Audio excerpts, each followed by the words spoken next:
Yoshimitsu, the mechanized space ninja. Yoshimitsu is inheritor of the Manji Ninjutsu and the current head of the Manji clan, a group of chivalrous thieves active since the Sengoku period, 1477 to 1573. So this is like ancient times. We do not know if the Yoshimitsu of Soul Calibur is canonical to this one, but we do know that Soul Calibur takes place in around that era. So they're kind of linking those two, but not really. Yoshimitsu accepted a request from an investor of a refugee relief project. The task was to find archives that contained information of the past doings of the Mishima Zaibatsu. After analyzing information that his clan members have gathered, Yoshimitsu is led to an old underground cave. Legend has it that the Mishimas once used it for exorcisms? Claudio? Sorcery. He scans the area using technology built into his reinforced armor and continues down the path. In the recesses of the cave, Yoshimitsu discovers the archives he has been looking for. Just then, the faint demonic aura that's been surrounding the archive resonates with Yoshimitsu's cursed blade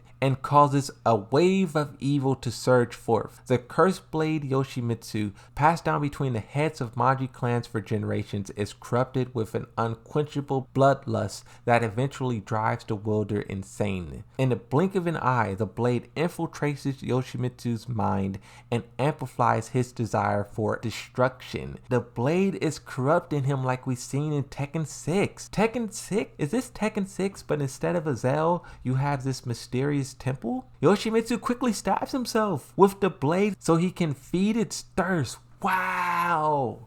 Wow! The seppuku is canonical. The seppuku is canonical. Yoshimitsu having to do the harakiri on himself to quench the blade's thirst is big. This is probably why he has to change armor so much. The sword tries to corrupt his mind, he has to harakiri himself. Now he has a giant hole in his armor, his cybernetics probably isn't working right. He has to go over to his friend, Dr. Boskanovich, and Dr. Boskanovich has a new suit already ready. This guy, Dr. Boskanovich, is probably working overtime. Considering how close together Tekken 4, 5, 6, 7, and 8 are, Yoshimitsu probably ran through like 4 or 5 suits in like 2 years. The blade is hungry for souls. And instead of sacrificing helpless individuals, Yoshimitsu harakiri himself. He didn't even hesitate. It was instant. Like this is just a normal process, the day in the life of being a Yoshimitsu. Yet the blade becomes even more uncontrollable. After he returns, the clan elders teaches Yoshimitsu how to suppress the cursed sword's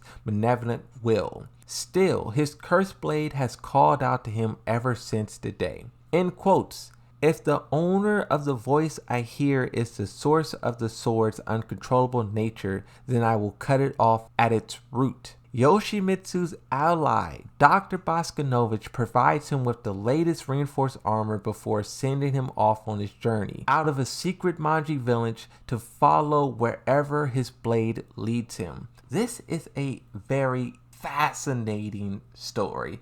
I like how with all of these character stories, they go through some kind of like traumatic experience, but then they go off into the world trying to find answers, clues. There's no mention of Kunimitsu. Will she show up to take the blade? I don't know. Her trailer is not canon, so only time will tell. Another thing that I want to note, Dr. Boskanovich. This is a character who I believe to be dead. The official Tekken of Twitter, they tweeted a long time ago that Brian Fury confirmed killed him back in the laboratory, but now it seems like they're retconning it and he's still alive. Honestly, I'm okay with it. Dr. Boskanovich being killed off randomly, off scene, it doesn't really make sense to me. What I am interested to learn though is the source of Yoshimitsu's corrupted blade. I didn't even know there was one, and now that I do, I hope this is something that's fully explored in Tekken 8 and we get real answers.